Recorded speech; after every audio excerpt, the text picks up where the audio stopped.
You are having a discussion about enrolling in a university course. First, you have some time to look at questions 1 to 7.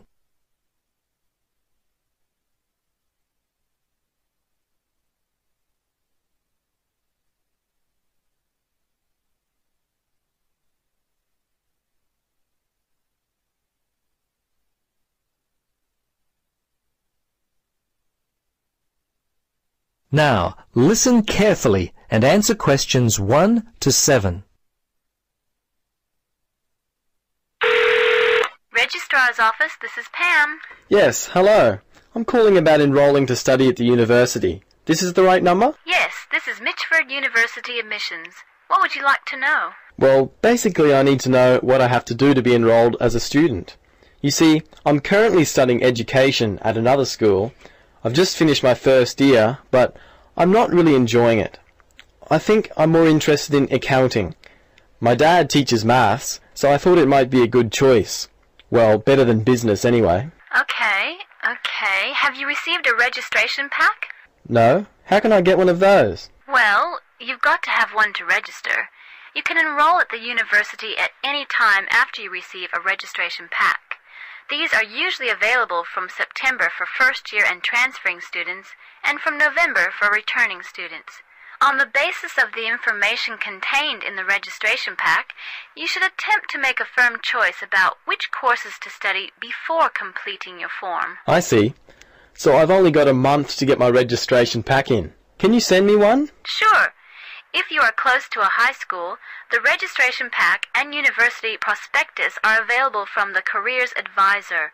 Would that be helpful? Well, the closest school's too far away and I haven't got a car. Are there any other ways you can send it to me? Well, for prospective students who have already left school, the registration pack and prospectus are available from the university information line. But that might not be of help for you? No, not really. I'll tell you what. Why don't you give me your contact details and I'll send a pack out to you. At least that would be a start. Okay, sounds good. Right. Firstly, what's your name? Richard Dreyfus. That's Dreyfus. Your address there, Richard? Unit 12, 15 Sportsman Avenue. That's Sportsman, Mermaid Beach. 4554. And your telephone? Yes, I won't give you my home. Mobile's best. 0414. Hang on a minute, I don't call myself usually. I think it's 0414 658 339. Yes, that's it. Okay, now, do you have email? Yes, I do. It's Dreyfus, my last name, at igo. That's igo.com. All lowercase letters, of course. Before you listen to the rest of the conversation, you have some time to look at questions 8 to 10.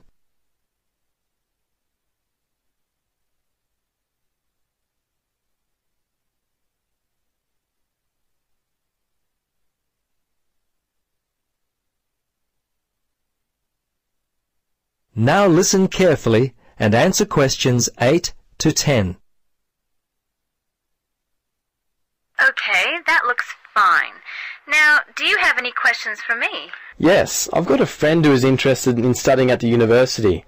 I'm not sure what would be the best way for him to register. Can you give me some suggestions? Sure, there are 3 ways to register. Option 1 is telephone registration. Before you telephone, fill out the registration form included in your pack. This will ensure you have all the information that you require. The number is in your registration packet. Don't forget to hold on to a copy of your registration form for future reference. Yep, okay. Option 2 is registration by post. All you have to do there is complete the relevant sections of the registration form and post the completed form together with all documentation required in the envelope provided. All right. The third way is to simply come in. Visit the Student Information Center in the Information Services building, and your friend will receive personal assistance on how to complete his forms. Thanks very much. You've been most helpful. You're welcome. Good luck with your future studies. That is the end of part 1. You now have half a minute to check your answers.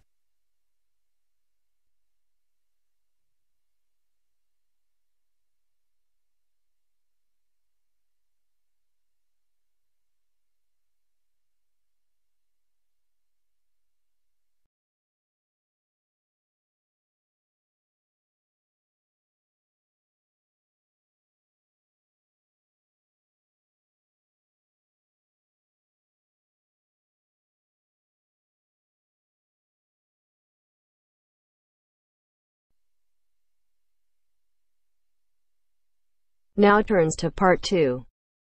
Part 2. First, you have some time to look at questions 11 to 17.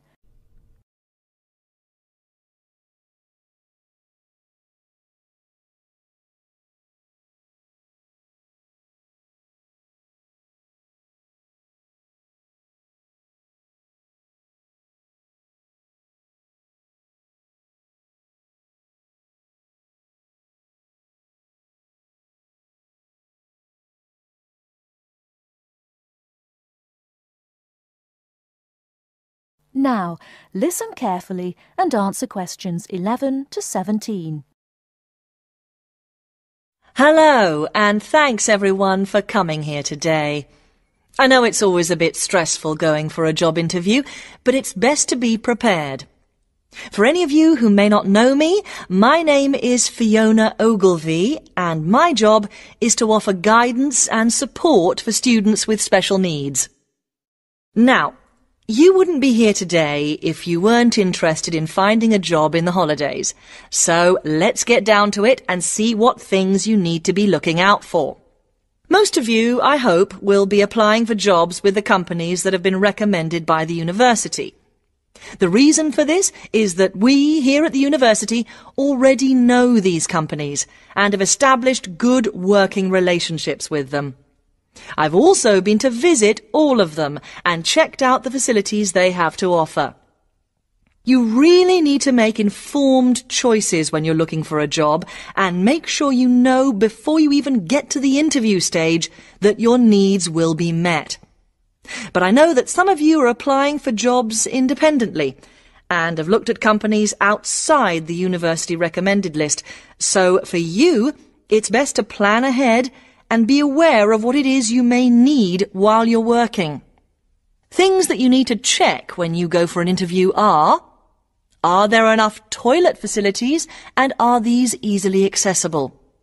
Also, you want to check that all the public areas inside the building are barrier-free, so you can get direct access to these public spaces whenever you need to. And ask about ramps into the building, so you know how many there are and where they are located. These kinds of things are so much more difficult to sort out when you've started work, as they take time. But ramps are an absolute must, so please make sure you know where they are. Another thing you must make sure of is that the lifts have the correct lowered control panels. Ask if all the lifts have this facility or if it's only certain ones. Now, something I think that is often overlooked is working hours. What you want to make sure of is that you get flexi time. This basically means that your working hours are flexible and you can clock on and clock off in times that suit you. Within reason, of course. Most companies do recognise that it takes much longer for someone in a wheelchair to get on and off buses and trains. Public transport can take that much longer, so you need to be organised and prepared. And for those of you lucky enough to own a car, check how many disability parking spaces are available. Remember that it's your right to have a disabled parking space. These also need to be near enough to a wheelchair accessible entrance or ramp. OK, are there any questions before we move on? Before you hear the rest of the talk, you have some time to look at questions 18 to 20.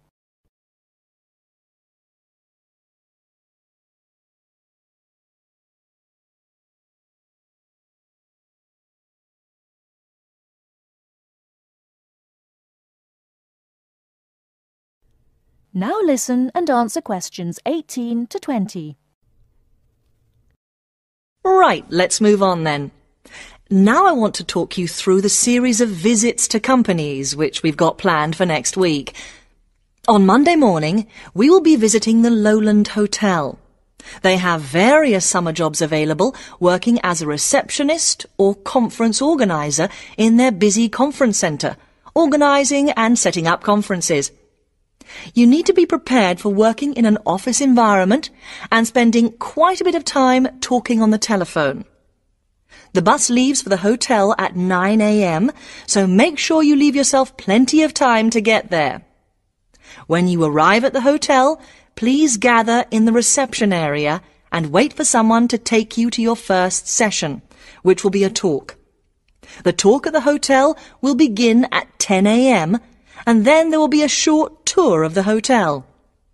There will be a light lunch provided, which is usually salads and sandwiches. The next place we'll be visiting will be on Tuesday afternoon.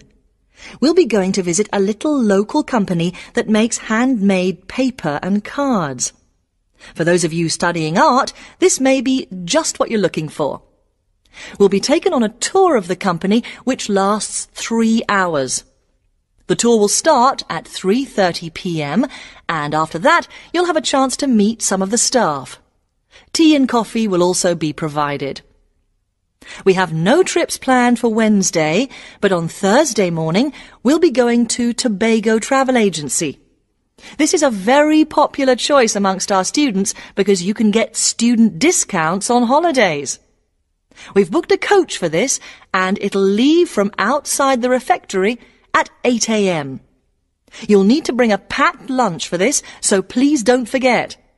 There is a little canteen where you can buy hot and cold food, but this is closed on Thursdays. Friday, we'll be having representatives from all the companies visiting us, so you will have a chance to ask any questions, and of course, put your name down on the list if you're interested in working for them over the summer. This event will take place in the main hall next to the library, and it'll run from 10:30 until 4. I really hope you make the most of this excellent opportunity to not only earn yourself some extra money, but also to gain experience of what it's like to work. And if you'd like to find out more, then please ask some of the students who worked last year. They're all wearing green badges and will be happy to speak to you afterwards. That is the end of part 2. You now have half a minute to check your answers.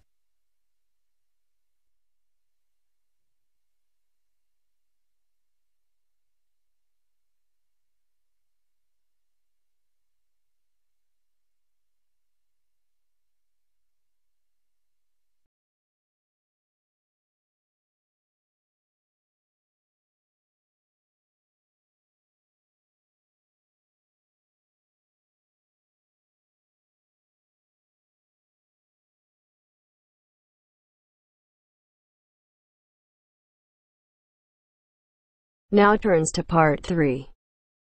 Part 3. Hear an interview conducted by an interviewer Spiegel with the scientist Peter Piot, who discovered Ebola, a dangerous disease. Both of them are conversing about the disease and its origin. First, you have some time to look at questions 21 to 25.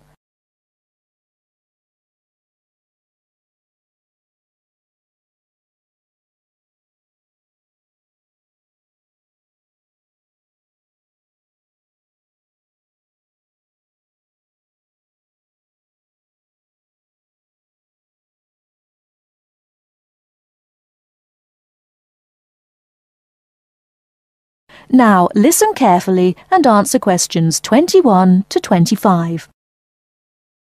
Professor Piot, as a young scientist in Antwerp, you were part of the team that discovered the Ebola virus in 1976. Can you tell how did it happen?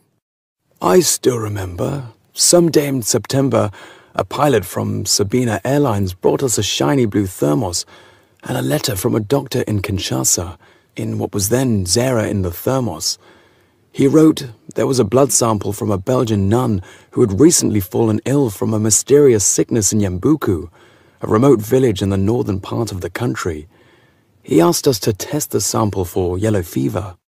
These days, Ebola may only be researched in high-security laboratories. How did you protect yourself back then? We had no idea how dangerous the virus that we were dealing with was. And there were no high-security labs in Belgium back then.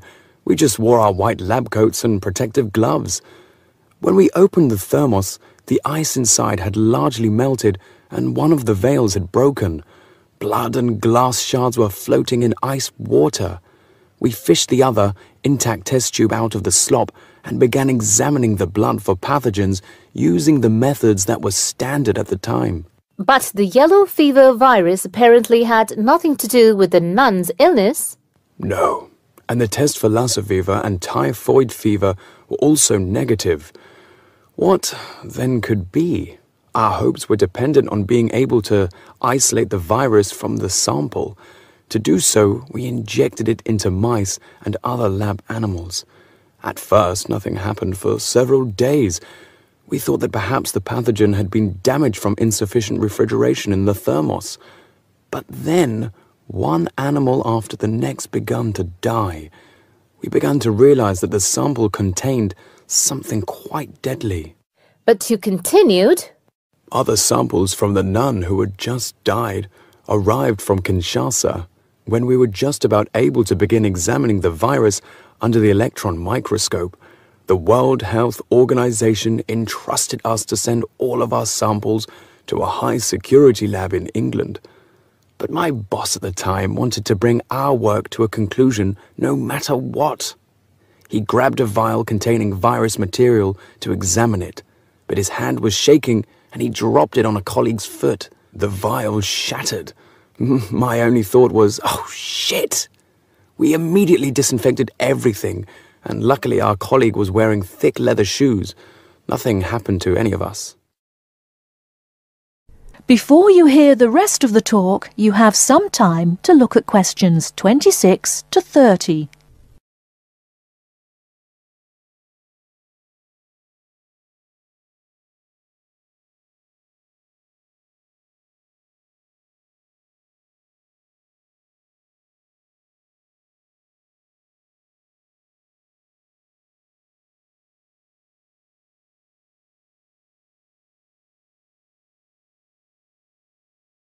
Now listen and answer questions 26 to 30.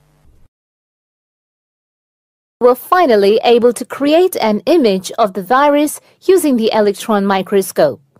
Yes, and our first thought was, what the hell is that?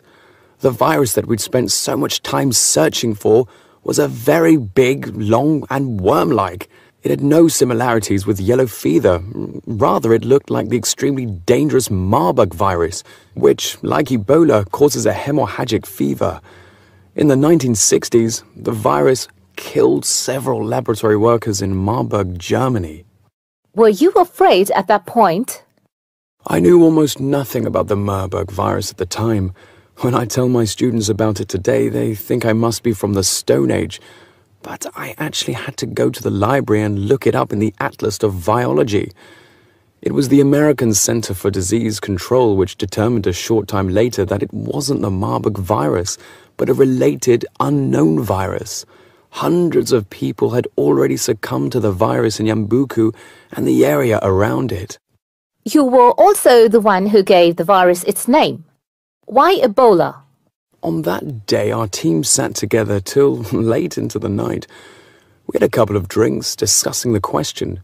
We definitely didn't want to name the new pathogen Yambuku virus, because that would have stigmatized the place forever. There was a map hanging on the wall, and our American team leader suggested looking at the nearest river and giving the virus its name. It was the Ebola River. So by around 3 or 4 in the morning, we had found a name. But the map was small and inaccurate. We only learned later that the nearest river was actually a different one. But Ebola is a nice name, isn't it?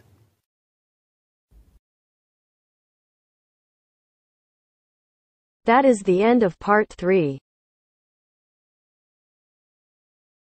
You now have half a minute to check your answers.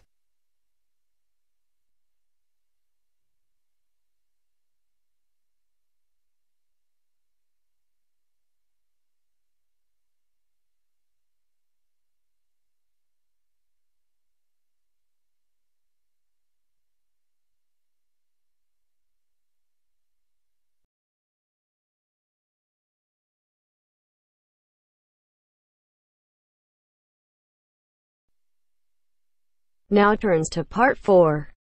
Part 4. Now listen to the second part of the lecture. As you listen, complete the notes below. First, you have some time to look at questions 31 to 40.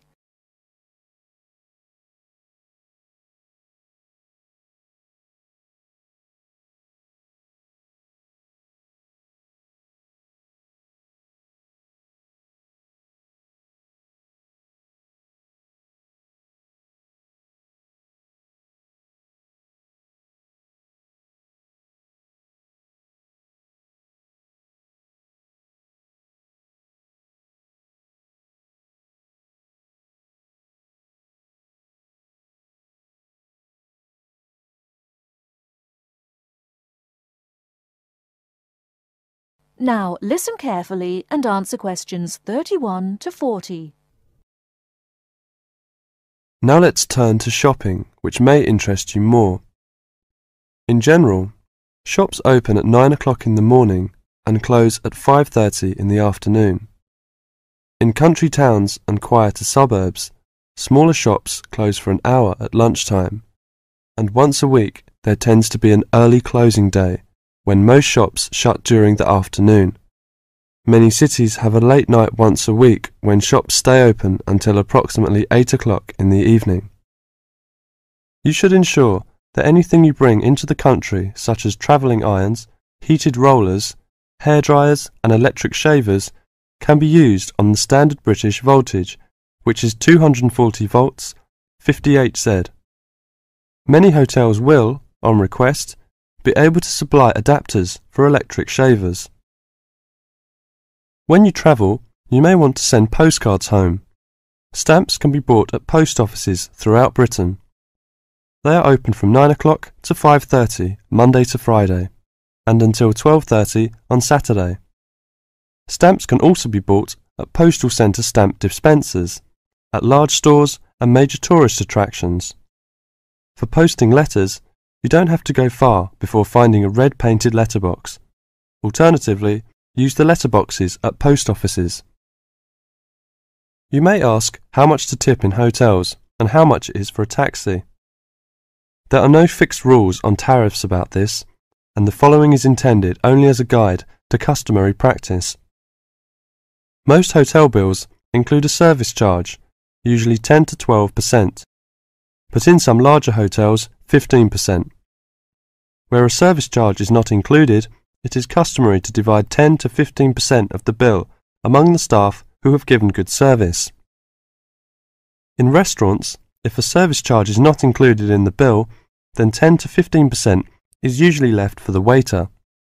For porters, we usually give 30p to 50p per suitcase. For taxis, 10 to 15% of the fare. Hairdressers, £2 according to how much work they have done, plus 50p to the assistant who washed your hair. If you drive in Britain, you should remember to drive on the left and overtake on the right. The wearing of seatbelts is compulsory for the driver and front seat passengers. Now let's talk about full details of Britain's road regulations. A copy of the Highway Code can be obtained from offices of the Automobile Association, AA, or Royal Automobile Club, RAC, at most ports of entry. These two motoring organisations can also provide plenty of helpful information to all motorists. Contact AA.